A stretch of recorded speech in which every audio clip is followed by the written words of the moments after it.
7 News obtained the video at the heart of Loudoun County Public Schools' Title IX investigation into 3 boys accused of sexual harassment of a female student. That student identifies as a boy and has been using the boys' locker room facilities. She took this video in school. I'll find out. The female student turns on her camera and walks into the boys' locker room at Stonebridge High School. Most of the video is dark, but you can hear locker room sounds and boys' voices. This is the moment some of the boys in the locker room realize the female student is there. 30 seconds later, you hear this. Why is there a girl? I'm so uncomfortable with a girl. Female, bro. Get out of here. That's when the female student appears to take the phone out of her pocket and aims the camera at the boys in the locker room. Shortly after that, the video ends. Hi guys, welcome back to my channel. Welcome if it is your first time here. My name is Natalie Beisner. I am a former Democrat. I left the Democrat Party in 2020, basically when I was told that I could go out and riot or protest or loot on behalf of BLM, but I still couldn't go to work. That was the shift that changed everything for me. And now I am on the right side. I fight for truth and American values. I am also a former atheist, agnostic, turned Christ follower. All of those shifts did not happen overnight. They were completely organic, and I have told that story many times if you are interested. But today I want to talk about this story out of Virginia that has me hooked and honestly devastated. One really quick note, I have a fly problem in the summer ever since I moved into this place. So if you see a fly flying around, I have done my best to get rid of it. And you just have to bear with me. I'm sorry. It's a heat wave here right now, so it is worse than it usually is. But I want to talk about the clip that I showed you at the beginning, because what has happened in Virginia, and I find it shocking but not surprising, as I find so many of the news stories nowadays shocking but not surprising based off of where we are, but it still shocks me because I don't know, I'm not that jaded yet. So there are 2 male high school students who also happen to be Christian who have been suspended for 10 days from Stonebridge High School in Loudoun County, Virginia. And they have been suspended following a Title IX investigation that found them guilty of sex-based discrimination and sexual harassment.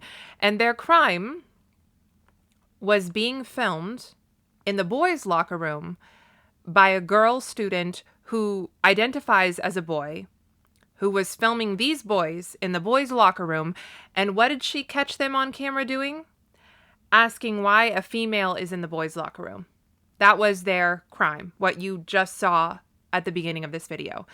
Now, incidentally, there was a 3rd boy who happened to be Muslim, and the investigation against him was dropped in June. This whole incident happened in March of this year, 2025.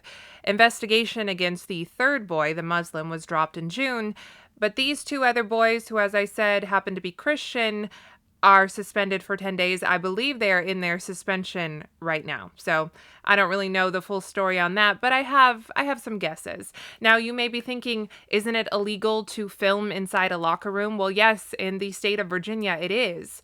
But according to school and also apparently police officials, because the boys on camera were not caught in any compromising position and not in any state of undress or something like that, it was found that the girl who filmed them, again in the locker room, in the boys' locker room, that she had not violated any privacy laws, which to me is just absolutely outrageous. You should have a right to not be filmed in any restroom, public restroom, in any locker room, changing room. I don't care whether you're dressed or you're doing something crazy or you're not. You should have that right, especially in a school of all places when we're talking about minors. Now, Loudoun County Public Schools, as I said, suspended those boys for 10 days. That's obviously 2 weeks of the school year. And I don't know if you remember high school, but missing 2 weeks of class can really set you back. I mean, even just being sick for a couple days, you have to borrow notes from people and catch up. On top of that, this obviously goes on their academic permanent record. On top of that, the punishment includes a no contact order with this female student who filed the complaint. So I'm sure that when these two Christian boys get back from their undeserved suspension, they're going to be the ones who have to possibly change their schedule, change their classes, work everything around this female student so that they don't come into contact with her, even though, again, she is the one who filmed them in the boys' locker room where she should not even have been in the first place. Now, it's clear from Loudoun County's behavior in this case and in other cases, which I'll get to in a moment, that basically Loudoun County Public Schools want to let anyone know that any student who expresses views that disagree with policy 8040 is going to be punished. Because that's literally all these boys did, is say, why is a female in the boys' locker room, which is a pretty valid question. Now, policy 8040 is a very obviously controversial guideline that was adopted in 2021, which says that students in these schools can use the restroom, the locker room that aligns with their gender identity as opposed to their biological sex. Now, this incident is not the first time that Loudoun County has been in the national headlines, and you may remember it from 2021. So basically, back in 2021, in May of 2021, a female student was unfortunately sexually assaulted in the girls' restroom of none other than Stonebridge High School, this exact same high school. And she was sexually assaulted by a boy who apparently was wearing a skirt and identified as gender fluid and was again in the girls' restroom. Now, that boy, the one who committed the assault, he was just transferred to another school where he committed a second assault in October of 2021. And a grand jury was convened in early 2022, the next year. And no surprise here, they basically found the Loudoun County Public School completely liable.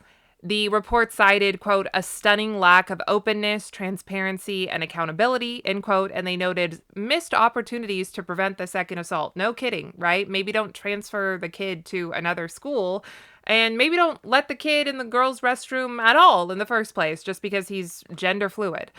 It also accused then Superintendent Scott Ziegler of lying at a June school board meeting when he denied that any restroom assault had happened, despite the fact that internal emails proved that a restroom assault had indeed happened. Now, Superintendent Ziegler was fired later that year. But backtracking to, again, June 2021, so a month after that first assault on that young woman, that was when Loudoun County Public Schools proposed Policy 8040, which, again, allows students to use basically whichever locker room, whichever bathroom that they please. There's the fly, forgive me. Because obviously these students don't have to be on puberty blockers or hormones. They don't have to be medically transitioning. No one can ever transition to the opposite sex, but be that as it may, these students do not have to be medically transitioning in any way. They just have to say that they're trans and say that they feel more comfortable in the bathroom, the locker room of the opposite sex, and they're allowed to be in there. You get to use whatever bathroom, whatever locker room you please, which seems like a terrible idea in a high school of all places. So Loudoun County Public Schools proposed Policy 8040 at this June 2021 school board meeting. And it was at that same school board meeting that then Superintendent Ziegler made the statement that, to his knowledge, no restroom assaults had occurred.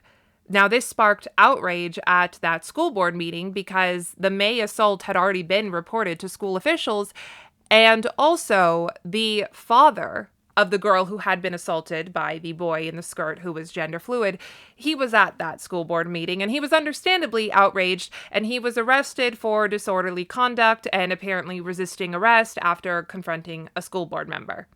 Now, shortly thereafter, it was in the next month or two that Loudoun County Public Schools indeed adopted Policy 8040. Now, all of this is part of actually a wider controversy going on between 5 Northern Virginia school districts and the Trump administration.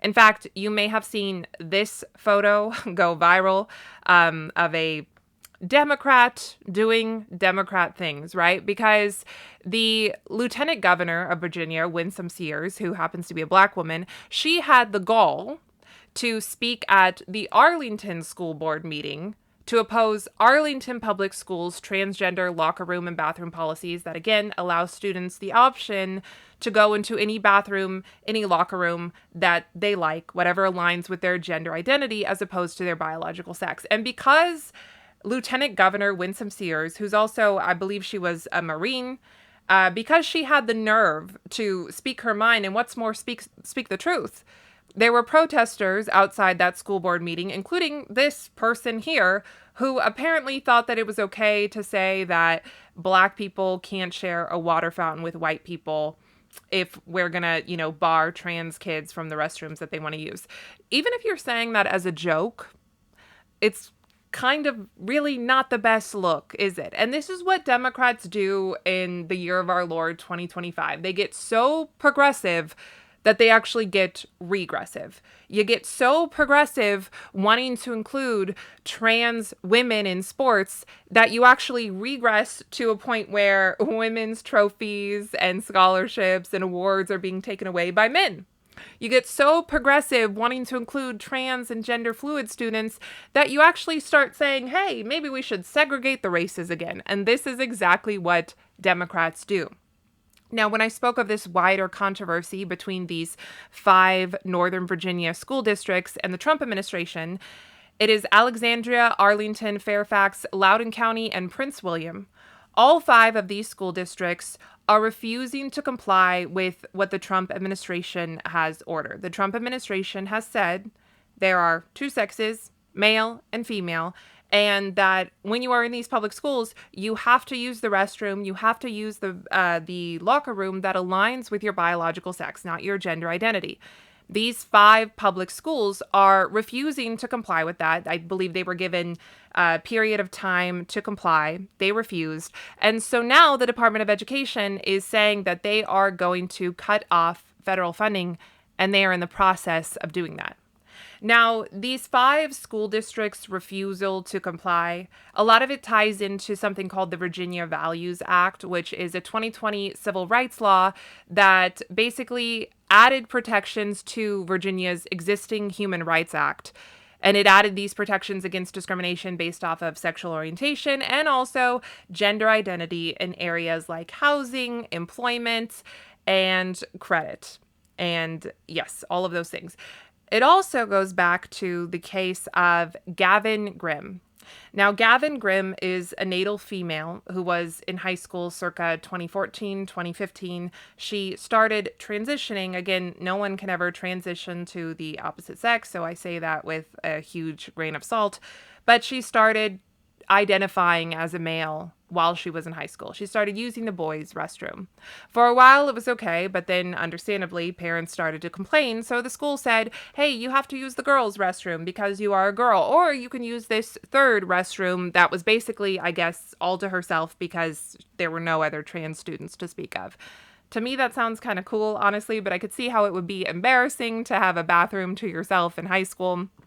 But instead of complying, Grimm filed a federal lawsuit with the help of the ACLU and with the help of Obama's DOJ, who at the time argued that Title IX protections extend to gender identity. Again, we get into the territory of being so progressive that we actually get regressive. Title IX was originally enacted to protect girls, and now it's here to also protect girls who think they're boys, or to protect boys who think that they're girls, because we're so progressive that we're actually regressive. Now, a district court ruled in Grimm's favor. The Fourth Circuit affirmed that decision in 2020, and then the next year, SCOTUS declined to hear the school board's appeal, so that decision in favor of Grimm was upheld. Now, there's an interesting little note here I have to share with you. In August 2021, the school board agreed to pay $1.3 million in legal fees to the ACLU, although Grimm herself was awarded just $1 in damages because she declined to release personal medical records tied to her emotional distress claims. I just thought that was interesting. Now, all of this gets kind of confusing because nobody really knows what Title IX extends to. Is it just sex or is it also gender identity? Under the Biden administration and a little bit towards the tail end of the Obama administration, it was extended to gender identity. But under the Trump administration, it's just biological sex. Now, apparently, the Supreme Court is going to weigh in on Title IX scope regarding gender identity later this year. Let's all pray for the right ruling, because biological sex is real, gender identity is not. But the reason I wanted to talk about this and make a video about it is that that video I played in the beginning is like haunting to me. This story is haunting to me because, Title IX, first of all, is about equality. But leaving even aside Title IX, school administrators are supposed to advance the well-being of every single student. Not just trans students, not just girls, but also non-trans students and also boys.